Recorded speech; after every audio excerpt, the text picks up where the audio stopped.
The only source for Marco Polo's adventure is the story as told by Rustichello himself. There are no eyewitnesses. There's absolutely no corroboration in Chinese sources. And this is unusual for the Chinese. They were massively detailed recorders. You get histories, huge 24-volume histories of each dynasty. Each area has its own gazetteer. Now, in many Polo editions, it says that Marco Polo was a governor of Yangzhou, which is a pretty little town in sort of central southern China, for 3 years. And so all experts have rushed to the Yangzhou gazetteers and looked desperately for a governor called Marco Polo. As curator of Chinese manuscripts at the British Library, Francis Wood has searched the texts extensively. Now, the gazetteers in China, they are fantastically detailed records of everything that went on in a particular place.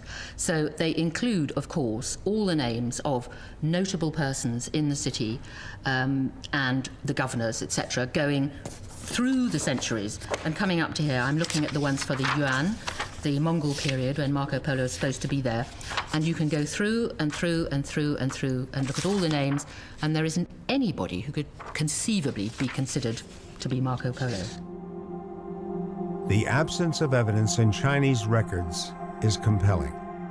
There is a gap there in the Chinese documentary evidence that is quite difficult, I think, in some ways to argue away, because it would be unlikely somebody who occupied a position as important as Polo wouldn't be recorded in some shape or form in the really quite complex Chinese record system. Since the end of the 19th century, scholars from all over the world have been combing Chinese sources, desperate to find some mention of Polo and the Polo family. Every possible variation has been tried, and nobody has found any evidence of anything in any Chinese record which can be tied to the Polos. There is simply no evidence of Marco Polo's travels in one of the most likely places to expect it, the annals of the meticulous Chinese record keepers. Conclusively, we can declare that there is nothing that has been found yet, and I'd be surprised if it suddenly turns up. I would say that there's a great deal of mystery surrounding why there's no trace of the Polos exists in China.